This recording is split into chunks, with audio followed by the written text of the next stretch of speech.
Through the generous contribution of Dr. Lewis's family, we're very fortunate to be able to share with you these timeless recordings of Dr. M. W. Lewis, a self-realized American yogi.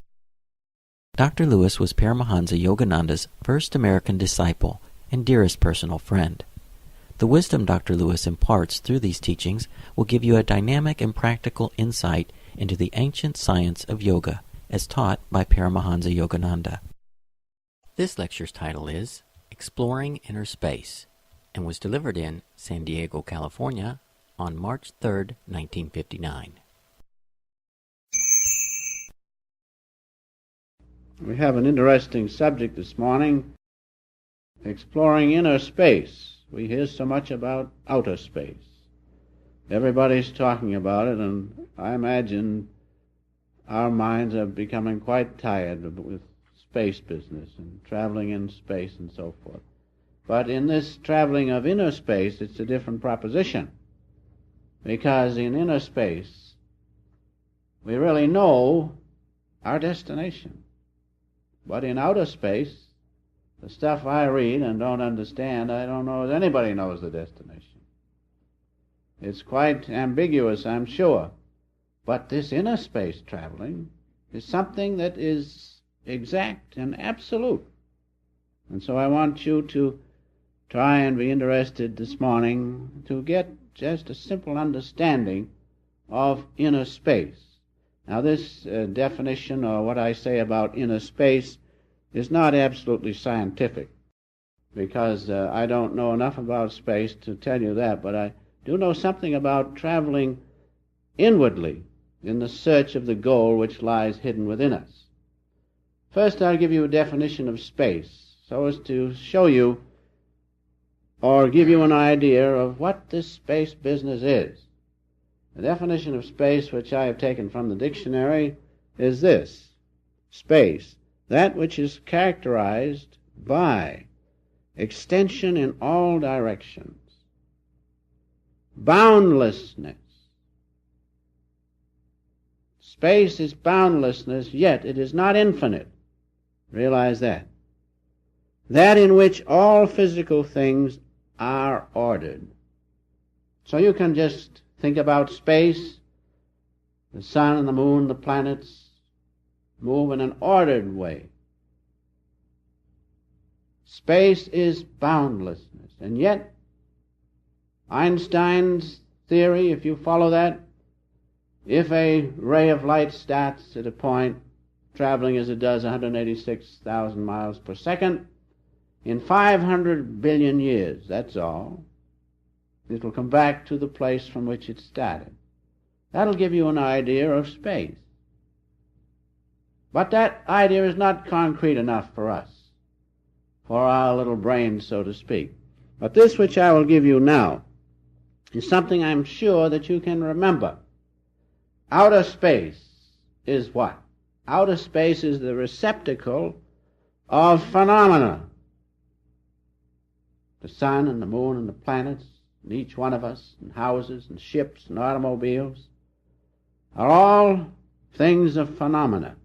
And the receptacle of those things is outer space. Now, inner space is what?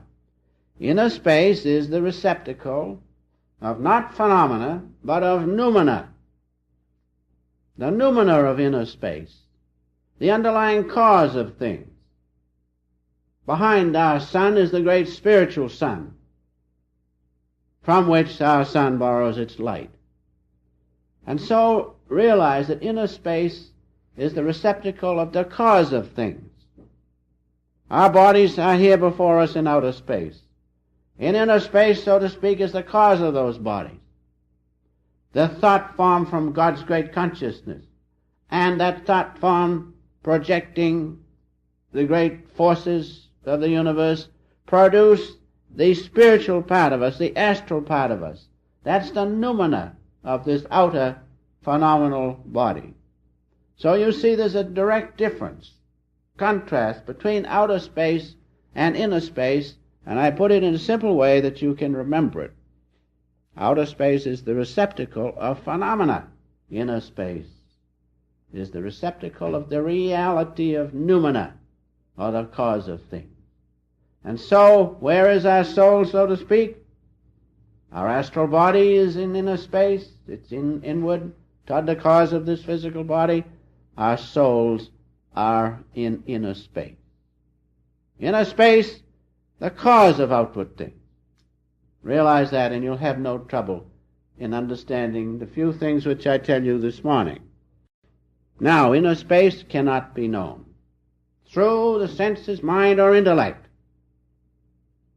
Can you think of knowing your soul now that you have practiced perhaps a little meditation through the senses, mind, and intellect? You cannot see the soul. You cannot reason it even. But if you project yourself in inner space, when the thoughts have gone to rest, and you've risen above senses, mind, or intellect, there you will find the soul easily through the intuition of its own power. Through love and affection, we can know even the pinnacle of power and consciousness of inner space, which is the holy mountain of God, the city of Zion spoken of in the Bible, the Son of Righteousness upon the summit of that holy mountain. That's the epitome of inner space, the power and consciousness of inner space. And so, by intuitional realization, we can know about inner space. To know about an atom, you become the atom itself. To know about God and inner space and His power in that inner space, you become God Himself. Because we are one with Him, but we feel apart from Him. We can remove that idea of separation, then we can realize ourselves as one with Him in inner space.